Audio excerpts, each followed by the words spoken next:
Good afternoon, everyone, and thanks for taking time out to join us on your lunch break today for the latest Metis Ireland webinar. So I'm Paddy Andrews. I'm a Director of Private Clients with Metis here in Dublin, and joining me today for today's topic is our Private Client Manager and Metis stalwart, Cian Callaghan. So nice to see you, Cian. How are you? Good, Paddy. Good, yeah. Good to be on again. This is number 3 in our series of webinars, so we've gone off without a hitch so far. What could possibly go wrong? Yeah. Listen, we have a very, very interesting topic, and I think it's fair to say, Cian, one of the most popular topics for discussion when we sit down with clients for the first time, and it's around the FIRE principle, and how Metis Ireland's investment philosophy, and evidence-based investment philosophy, how we help our clients achieve that FIRE principle. So you might, I suppose, start, Cian, with that. What is the FIRE principle, and talk a little bit about Metis Ireland and our investment philosophy and how we help our clients. Yeah, thanks, Paddy. And I suppose, look, we have a couple of slides we'll share in a few minutes, but we might just have more of a chat around it to start with. Look, FIRE is a very hot topic, to excuse the pun, at the moment. It's in a lot of the papers right now. It stands for financial independence, retire early. It's been something, kind of a movement that's been going on since the early 2000s or so. And it's really about, kind of like-minded people coming together, trying to figure out, what's their money for, when can they afford to retire, what are the things they need to do. And it very much goes hand in hand with how do you invest your money then as well. Yeah. So it's something that these webinars have been kind of around that. How do you retire early? How do you set up your finances? Today is going to be about how do you invest your money so that you can retire early and live a kind of a meaningful and dignified retirement. So that's what we're going to look at.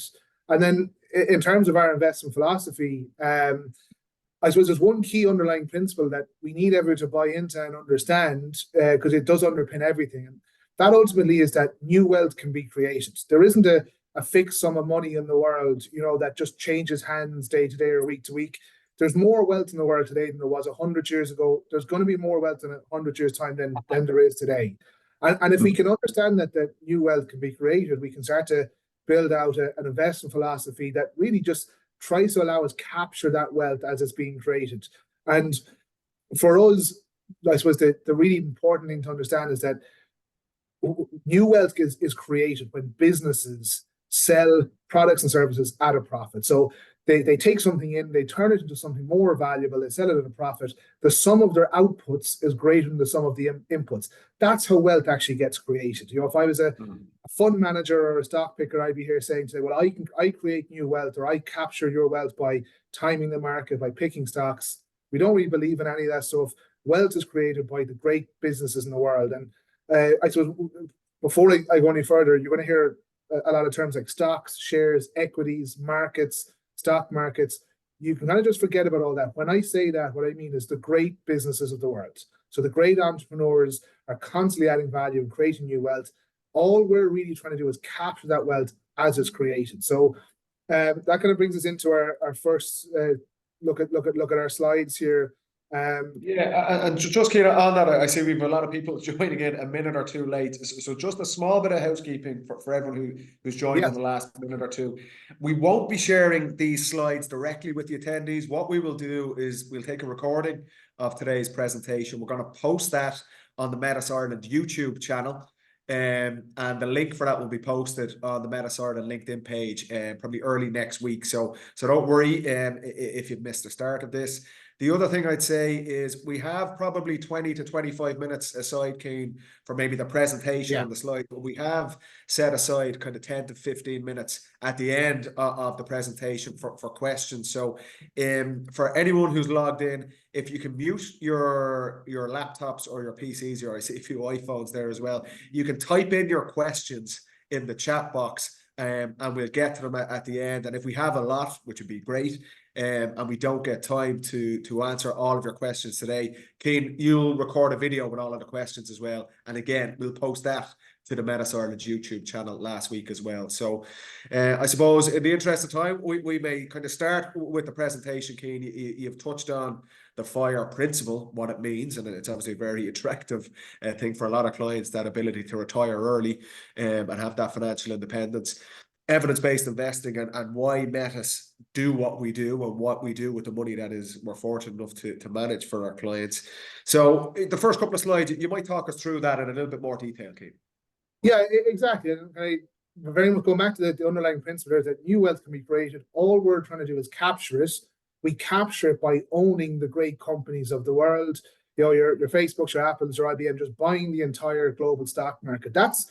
We could summarize the whole presentation in that, but we need to actually understand what are the principles and the evidence behind it, okay? And I suppose the first thing here is that you can't predict the market or the stock market, okay? We know in the long term what happens, but in the short term, we can't predict it. And there was research done by a company called Dimensional Fund Advisors, and they looked at basically all the actively managed funds in the US over a 20-year period, 2002 to the end of 2021, and basically all the mutual funds. So these were fund managers basically saying, I'm going to pick the right stocks. I'm going to pick IBM and Facebook. I think this will do better than that one. I'm going to time the market. I'm going to move money in. I'm going to move money out. I'm going to pick regions and sectors. And basically what the evidence is told is there was about 2,800 of these mutual funds at the beginning of the 20-year period. At the end of it, about half of them weren't even in existence anymore. So only about 44% of them survived. And then only about 18% beat the market itself. So again, we can just buy the market and track that. And about one in five active fund managers were actually beating the market. And there's two big caveats around that. One being that it's not the same 1 in 5 every year. So you're always going to have someone beat the market just on random chance alone. And then when we drill down into the additional costs that active managers incur from all the research that they do, what it actually tells us on a cost for cost basis, it actually is close to about 1 in 5 fund managers can actually beat the market. So our view here is you can't predict the market, you can't beat it, you can't consistently beat it, certainly not through skill. However, you can trust the markets. And when we say the markets, we just mean the great companies of the world. So this is looking at the performance of the MSCI World Index over here. The MSCI World Index, just to keep this simple, guys, it's the biggest 15 or 1,600 companies across the globe. It's just tracking the performance of the biggest companies across the globe. And €1 back in 1975 grew to 95 euros at the end of 2022. So you can see the performance of the index, or this basically basket of companies. It was up and down, it was volatile. However, there's a long-term consistent trend that this went up over time. And I suppose that's the crux of all of this, that markets rise over time, going back to our very basic fundamental principle, because new wealth can be created. And it's created by companies, and we just want to be a shareholder in all the best business in the world and capture that new wealth as it's created. That's probably the simplest way we can look at it, the most underlying principle of what you need to do when you're investing, Paddy. Keith, I suppose anytime anyone is investing any money with us, again, one of the very early questions we're asked about is about risk. You know, what is the risk involved in investing in, like you say, the great companies of the world? And what are common pitfalls, I suppose, some people fall into if they try and invest themselves? Or what's the best attitude to risk if someone asks you that, a new client comes to you? Yeah, look, I suppose on the risk side of things, there's loads of different risks we could talk about, but we try and kind of narrow it down into the key ones. And when a family comes to us and talk about risk, generally what they mean is, what happens if the market falls and doesn't recover? Yeah. Or what happens if I lose all of my money? Okay, so I think when we actually look at the slide that we're on now, we can dispel quite a few of those myths. So markets have never dropped and not recovered. There has been lots of temporary corrections, and that is actually very, very common, and I'll come to that later on today. But it's part of an overall rising market that is consistent in the long term. And if you think about it kind of logically, like the MSCI World Index is about 1,500 companies. It's the biggest companies in the world. For that to go to zero and you to lose all your money, what that would mean is all of the businesses in the world, all the publicly traded businesses in the world, have gone out of business at the same time. If something like that were to happen, there's no one to trade with. There's no running water. There's no electricity. your money doesn't have any value in that situation. So bigger concerns, yeah. Yeah, it's a civilization breakdown. You're not going to be worried about your pension if that happened. Okay, so I suppose those two big risks, I think we can dispel are relatively easy to say that if we look at what has consistently worked over time, markets will continue to go up, given we stay in a relatively free economy that we're in globally today. But the real risk, and this is probably the biggest one that people make here, is inflation. So again, it's another hot topic. It's on the tip of everyone's tongue. It's in the papers. You can listen to economists and at length about this. Inflation basically means the things that you like to buy, that you need to buy and spend money on every year, are going to get expensive every year for the rest of your life. And it's particularly an issue for people in retirement or who want to retire, because if you're working and inflation goes up, generally your wages go up, your salary goes up. But if you're in retirement on a fixed income, the things you're buying are getting more expensive every year. And if we just, the illustration we have here is back in 1910, 6 cents used to buy you 2 liters of milk. By 2022, it could buy you 7 teaspoons. So, over like 100-year period, your wealth is being eroded by like 99% nearly. Inflation, money isn't a fixed amount or a fixed set of value. The value of money varies, and generally it reduces over time. And if, sorry, Paddy, do you want to ask a question? No, just on that, Cian, you mentioned it's obviously an incredibly topical thing over the last kind of 18 months or so around inflation.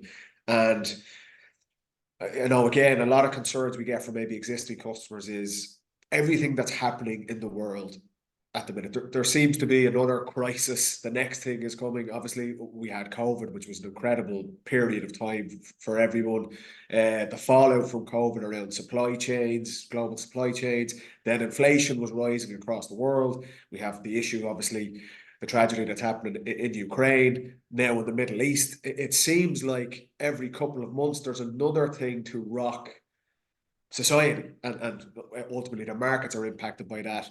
And people will generally ask us, and they have over the last number of years, is now a good time to invest, or should I hold off, or I'm into that element of trying to time the markets again? What's your response to that? Like, inflation is one of the most topical ones, but there does seem to be always, is now a good time to invest or not? Yeah, absolutely. And look, as I was saying, the big risk we're trying to actually combat is inflation. And as I'll show you a couple of slides here, that there's always something happening. There's always something new in the world. It was one of the biggest mistakes we hear families say to us, or clients say to us, is, I think it's going to be different this time.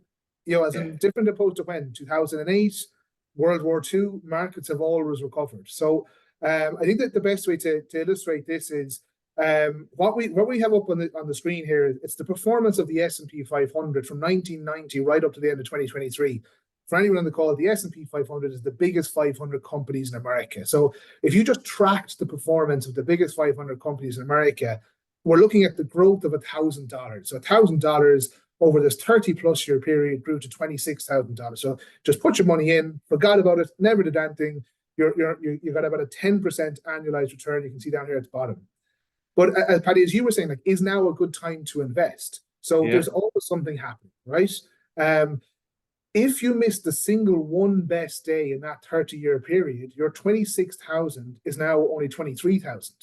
And if we take that to a more extreme, if you missed the 5 best days in the market over that 30-year period, your 26,000 has reduced to 16,000.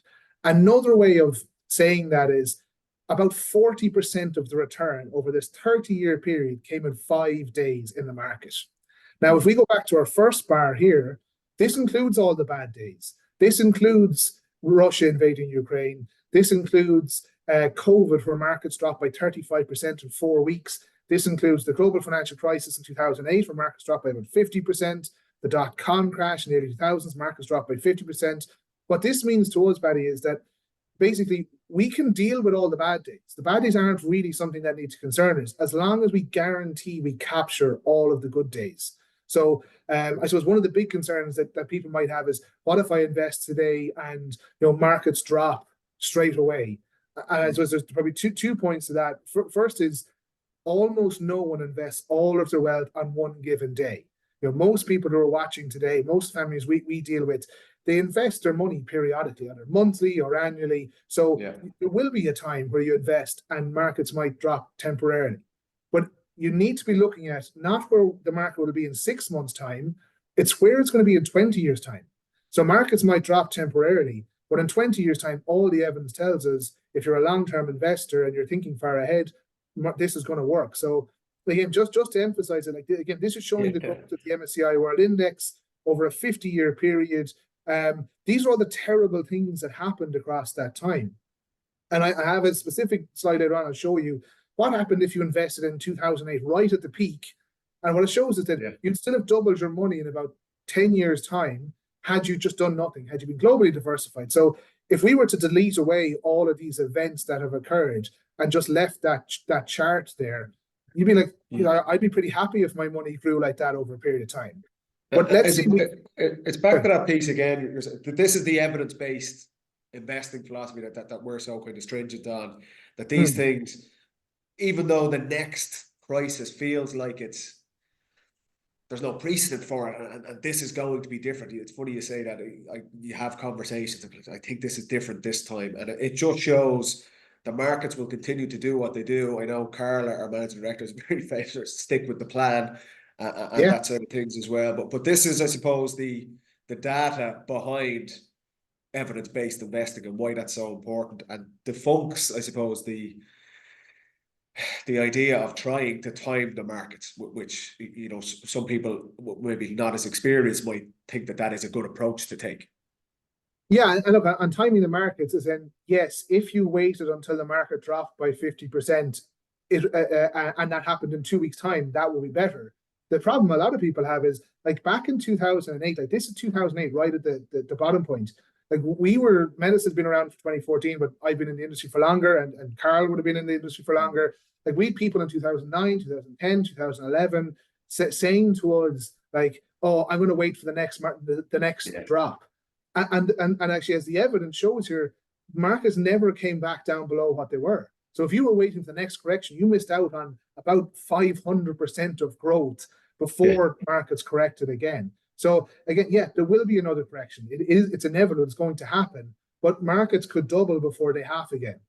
So there's no guarantee that the market will be a lot below what it is today. There's no guarantee it won't either. And the answer ultimately comes down to, don't time the market, get the money in today or as soon as you have it, because the biggest risk, as we pointed out already, is inflation. And that's happening all the time.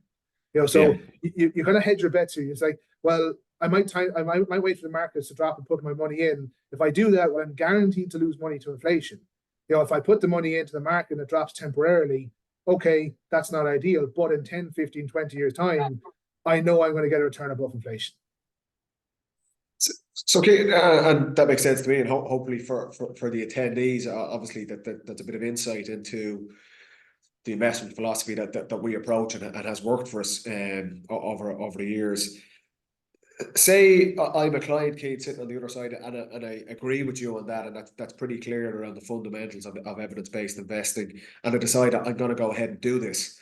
Another very common question we would get right at the outset when someone is giving us the responsibility to manage their assets is around diversification. Everyone, the man or woman on the street knows, well, diversification is a good thing to have if I'm investing my money for any period of time, not putting all their eggs in one basket. In practical terms, how do Metis Ireland provide that diversification solution to our clients? Yeah, I'll keep this one relatively short, Paddy. I suppose this is dispelling a myth, I think, around diversification. For a lot of people we talk to, particularly fund managers that come to us to use their funds, diversification means I buy absolutely everything. So I have some stocks, I have some property, I have some cash, some bonds, some commodities, some gold, some crypto. For us, that's not what diversification means. We only invest in assets that have a proven track record for beating inflation over time. So yes, we can diversify your portfolio by putting some money in cash, but that's not really investing, because we know cash won't beat inflation over time. So for us, diversification means buying thousands of companies. You should be predominantly invested in stocks and shares. You should be predominantly invested in the great companies in the world. If you have time on your side, you should be 100% in stocks and shares for your invested capital. If possible, property, not too bad either. It does produce a return above inflation. But buying other asset classes that don't produce a return above inflation, I don't really see that as diversifying. From it basically just means that your money is more likely to lose value over time. So again, what diversification means to us is we're buying the global stock market, and this picture captures what real diversification means to us.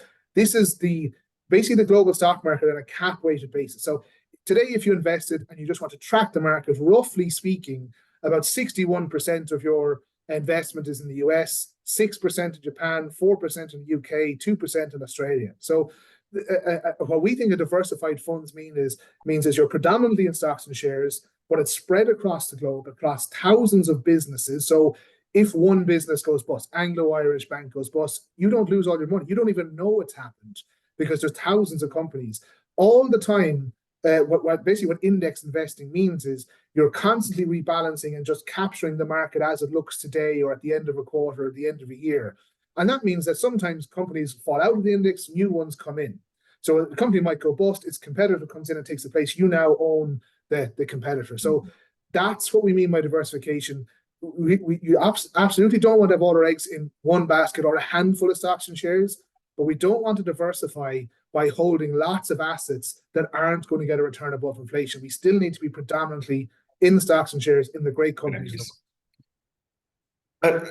Cian, from a client's perspective, and I understand the diversification piece, a big part I know from our day-to-day work is around, and it's been very popular, I suppose, over the last number of years, is around behavioral finance.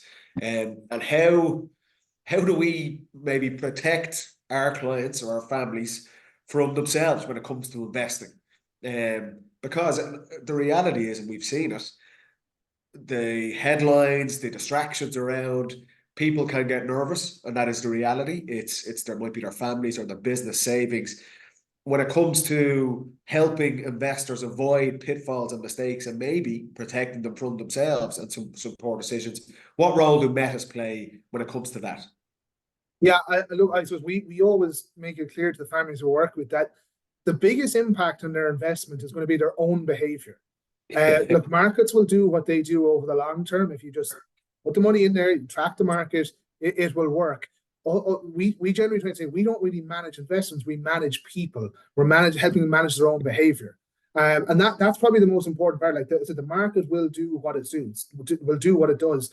Like common mistakes for me, like not saving enough in the first place, not putting enough into your pension, not holding enough stocks and shares. These are all behavioral mistakes. So if you get those things right, this will work. And I suppose, let's say you do that. Let's say you invest predominantly in equities. You max out your pensions, your saving. Then it's going to be your investor behavior after that. So how do you deal with setbacks along the way? Because they are inevitable.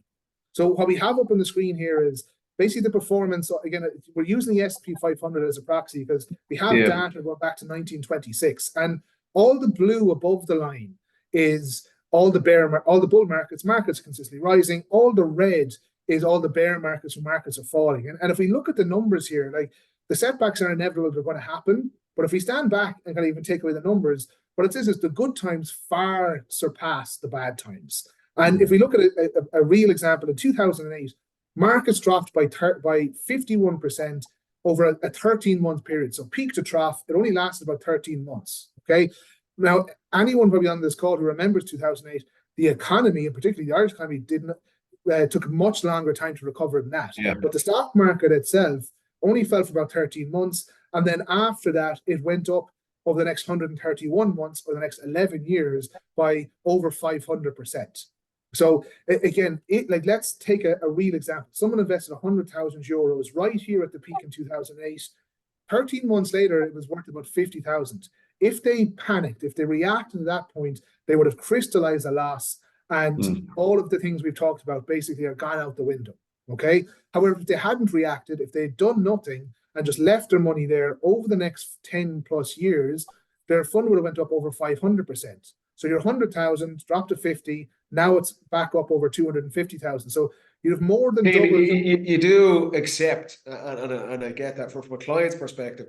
That's a very difficult thing to do on your own. You have to. 100%. I put money in my savings or my family's or trust, my pension, whatever it might be, and this has dropped, and the commentary around it.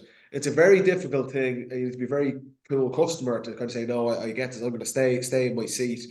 And the reality is we've seen a lot of even clients before that might have dealt with Metis. We see them crystallize losses and things like that. Is that fundamentally what a good financial planner will be able to do, is help clients through that, what can be a very challenging period. It is, like, as in, when you see kind of what we talk about, a lot of very good financial planners in Ireland will say, like, about 70% of our fees are for keeping you in your seat. We know this stuff works as long as your behavior doesn't diminish your own wealth. And that is, like, a good financial planner will sit you down, show you the evidence. They'll bring you back to your financial plan, first of all, and say, here's the real impact of the wealth. You're going to be fine. And then show you the evidence about why this stuff works. But another important part as well, Paddy, is, like, I'm talking 100% stocks and shares here, okay? Not everyone. Yes, the most volatile, Yeah, as in, not everyone's going to be 100% in stocks shares all of the time. Generally, you'll have a cash buffer in place for short-term spending. But also, what we, in practical terms, when we work with families, what we say is, we're only ever going to put you in, I suppose, the best plan we can give you, the best strategy we can give you is the one you're most likely to stick with. So it's always good saying, let's be 100% in stocks and shares. And you know that you're not going to be able to sleep at night if your fund drops by 40%. Yeah. If that if that is the case, we're not going to put you in that in the first place. But what we do try and do is get people to invest as much as they can in stocks and shares while remaining comfortable with it. And generally, what we find is, as we work with families over time, they do become more comfortable. So, very few come in on day one and say, I'm 100% in stocks and shares, and I'm happy to do that for the next 40 years. But usually people are 2 or 3 years through the process, and they see this work in practice, actually start coming to us and saying, guys, I see what you said. Let's start bumping up that number now. But I just think that's how it kind of works in practice a little bit more. But in your experience, Cian, I know from my own side of things, that's where having alignment with the actual financial plan in the background to the investment philosophy is essential. That if there is no plan initially, and we've all have experience in the industry where there might not be a plan and it's the investment first, that's where that can lead to problems for people. Where having a financial plan and understanding where families are at and what their long-term objectives are, the investment philosophy can then complement that plan. And it gives definitely it gives a source of comfort that, okay, we expect these type of things, but the plan certainly helps drive the investment philosophy and not the other way around. Yeah, you're 100% right, Paddy. And I suppose the point of this is, like, what should drive where we put the money is your financial plan and the time frame we have for the investment. And that's what I'm just going to show you on the screen here. So if I haven't done a financial plan with family, I won't invest their money. No one in Metis Ireland will do that. And the reason being that if we actually look at this, so this is looking at kind of performance of the stock market for about a 70-year period. And it's showing, like, the range of return. So over a 1 year, over any kind of 1 year of that 70 years, the best year was plus 52%, the worst year was minus 37%. So, if we sit down with a family and say, well, I'm going to buy a holiday home next year, we're not going to put that money into the stock market because you could have a minus 37%. But when the idea of the financial plan is, it will outline some of this money is needed in the next 3 years. We'll have a plan for that. But we've identified this money over here. You're not touching it. It's in your pension or whatever. We know you're not going to spend that money for 15, 20 years. And now we can take a proper and appropriate view on that. And as you can see here, so the green here is stocks and shares, the blue is bonds, and the gray is a mixture of both the 60-40 portfolio. So as we go through 5-year periods, 10-year periods, and get out to 20-year periods, what you see is, like, over a 10-year rolling period, over the 70 years we've looked at, the worst return you got from the stock market was minus 1% a year. But the best return you got was 20% a year. Once we get out to that 20-year period, now there's never been a period in history over any 15 years where the stock market gave a negative return. So, like, when we identify you don't need this money for 20 years, the worst performing set of 20 years in the last 70, you got 6% per annum, which is still pretty good, but the best performer was 18%. So that goes back to the point you made about you have to have a plan first so that we know money that's needed in the short term has a certain strategy, money that's needed in the very long term has to have another strategy as well. And the more we invest in stocks and shares, the more volatile it is. However, over time, that volatility kind of washes its hands, and it does give us the best chance, the best opportunity of being successful and having the higher returns in the long term. It comes back to the title of today's presentation, the concept of FIRE, the objective of reaching financial independence, having the ability to retire early. That's a goal, that's an objective, and I think it's fair to say, Cian, in our experience, it's one of the most common ones we get with families when they chat to us for the first time. But that concept has to be aligned then to the investment philosophy.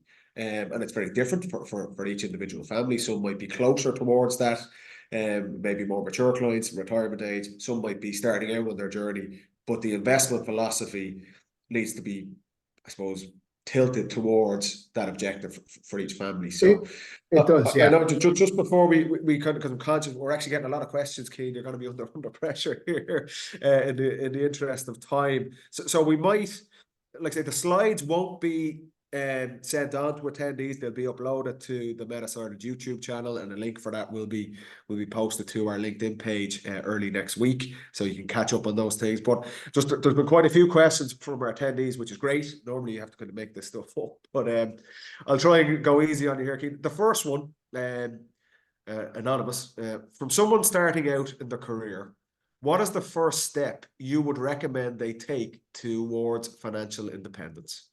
So what's the kind of the first steps along the way? Great question. I suppose first step, and do a bit of self-promotion here. This is our third webinar. Go back and watch our first two. Okay. But they well played, Cian. Well played. They generally do outline exactly step by step. Our first webinar was titled "The 6 Steps to Building Your Own Financial Plan." Okay. The very first step, I'd say, I'll take this in 2 pieces.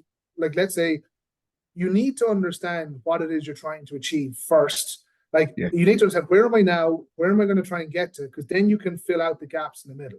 Okay. So in terms of like a longer term goal setting, you need to actually figure out where you're now, where are you trying to get to. So have goals, decide, have some objective.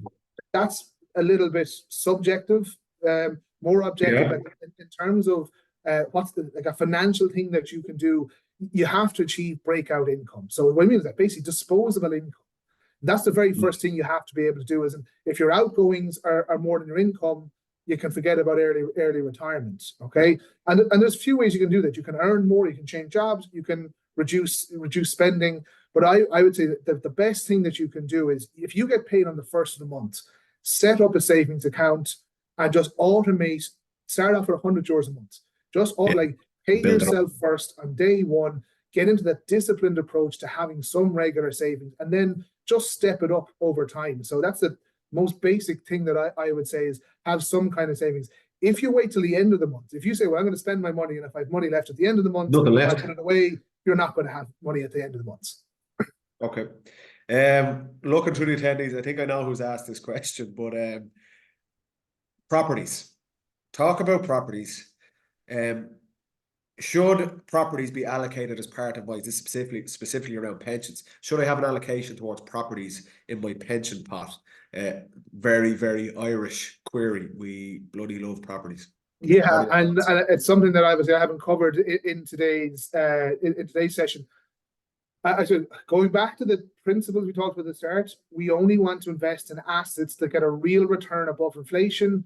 Property does do that. So we're not opposed to property investment. We've no inherent problem with it. We have a preference towards investing in companies. And there's a couple of reasons for that. Companies, well, they're highly liquid. You can sell it if you need to. Yeah. Our old adage, you can't sell a window out of a house if you need to put your hands on money. Going back to the other principle we looked at, diversification. You can buy thousands of companies. Like if you have €100,000 to invest, you can buy thousands of companies. How many properties you're going to get in Ireland for €100,000? Less than one, most likely. Okay, so the diversification is another big element of it. But let's say for people who are kind of building a retirement portfolio, I say, like, should I have a rental property? Sure, like there's no issue with that whatsoever.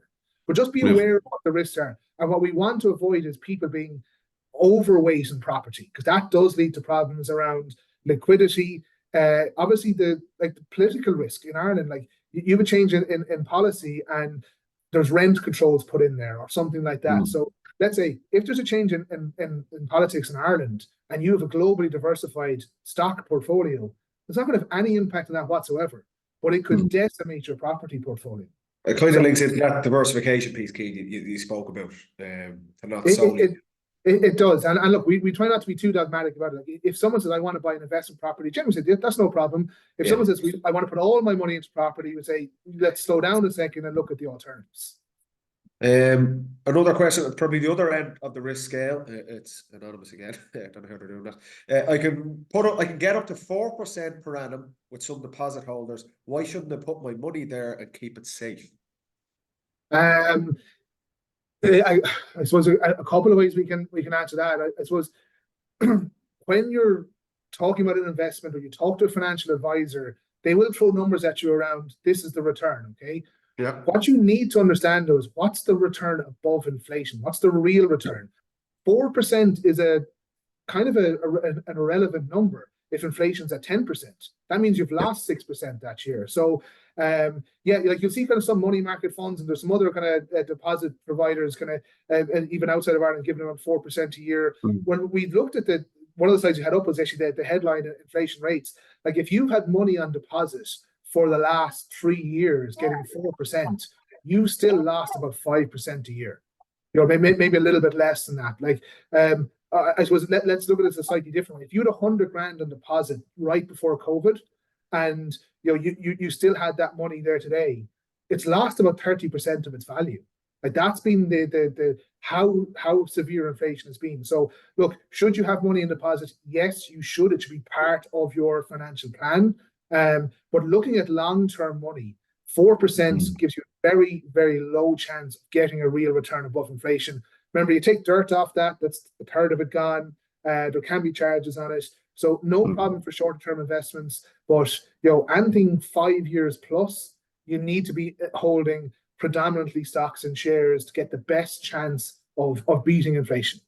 That's the biggest thing. It's a short-term vehicle. Absolutely, it has a for longer term stuff. You should be looking at more equities. Question. Another pension question. What happens if the markets drop just before I draw down my pension? Definitely one of the most common questions I get asked in meetings. So we bring a client in or a family in, they go through all of this process, they get the exact same presentation as we're looking at today, and they kind of, I get all that. However, you get this question, and so again, this is where the financial plan is so important. Doing a cash flow model for a 40, 50-year potential retirement, what you start to realize when you see that is the day never comes when you take all your money out and put it under the mattress. You're not reliant on one day in the market, and if that's a bad day, your plan is decimated. So as part of a financial plan, I've said already, you're going to have a cash buffer. And I have a real-world example of this of a client.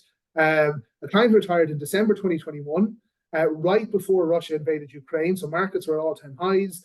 Russia invaded Ukraine, markets started to fall throughout 2022. So we had him set up that he had 2 years worth of cash spending available in his pension at that point in time. And it was only literally, we met him 2 months ago, so I'd say, but we met him in kind of February this year. Yeah. We'd gone through the 2 years, markets were just back at all-time highs. So he didn't have to sell a single unit or a single share over that 2-year period. He just spent the cash that was there. So it's not a risk you should be concerned about. If you have a financial plan, if you work with an advisor. If you have a plan. Yeah. If you have a plan. So again, most of the money is taken out over time, but you'll still also have a cash buffer. So you should have a minimum probably of 3 years spending on deposit as part of your plan. That allows you to say, well, I'm comfortable being predominantly in stocks and shares, because if markets fall, I can just spend my cash for the next 3 years and I let markets recover. I'm just looking at the time, Keith, and people have been very generous. Everyone's still logged in. So we might get one more question. We've probably four more. So if we don't get to them all, like I say, we'll record the answers, Keith. We've looked at a couple of pension questions. This seems to be from one of our younger attendees. I'm saving for my mortgage. What should I do with the cash I'm building up? I might be older, you never know, it might be an older Yeah, client, you know. yeah. Well, I'm saving for a mortgage myself, and I'm definitely on the older end. So, this is kind of where we try and just keep things really simple. You know, it depends on when you're going to buy the house, but let's say if you're saving for a mortgage, you're this is something you're hoping to do probably in the next 2 years. Pretty soon, yeah. If we're talking in the next 2 years, don't overthink it. Keep it in the bank, get it on deposit. As we had said, there are some kind of deposits getting about 4% return. You got to be very careful about locking the money away, because what happens, you know, let's say your parents come along and they give you 30 grand and all of a sudden you have enough to buy, but you've locked the money away. So I would say this is short-term, accessible deposits. If you get no return on it, not the end of the world, because you're going to spend that money. And ultimately, if you're buying a property, you are investing that money. You're putting it into an asset as well. So I would just say keep it really simple. Generally, keep it one of your pillar banks, your AIB, your Bank of Ireland. Some of them do have kind of close to 3% on kind of regular savers for mortgage deposits. And the other key point on this is, if you're trying to get mortgage approval, they want to see regular contributions going in on a savings account. So, like, if you're putting this into an investment, things like that, they tend not to like that. So keep it simple, have it in a bank account, show them it's there. That's far more important. If you're putting money into your pension at the same time, go and invest that in predominantly stocks and shares. Brilliant, Cian. Like, we have a couple of questions. We probably won't get time to do it. I'm just conscious that that's nearly a quarter to. Yeah. What we'll do, we'll wrap up this afternoon, and thanks a million for the people who've logged in and some brilliant questions. Just on a Cian, this is a series. So when is the next Metis webinar? And have you decided on a topic yet? You're under pressure. Yeah. So the next webinar is a little shorter away, so 3 weeks away, because I'm on holidays the following weeks. I'm going to France. That's very nice, man. So the Thursday, the 16th of May, and we're going to be focused on goal setting and how to build your own bucket list. So a lot of what we've talked about the last couple of weeks, how to invest, what are the, you know, how do you set up your money, all that kind of stuff. But I said, ultimately, unless there's an objective at the end of it, there's not as much value in it. So that's what's the money for? Really, how to build your own bucket list. What are the things you do? How do you do goal setting? How do you figure out what your values are and what's most important to you? Perfect. So May 16th, it'll be all over our social channels as well, obviously in advance of that. So, Cian, thanks a million for taking the time to go through that. Cheers, Paddy. And hopefully the attendees, thanks a million for taking time to log in, and you got some benefit out of it. Keep an eye on the Metis Ireland LinkedIn and YouTube channels for recordings of today, and then also some of the questions that we didn't get to today as well. So thanks a million, everyone. Enjoy the rest of your day. Bye for now.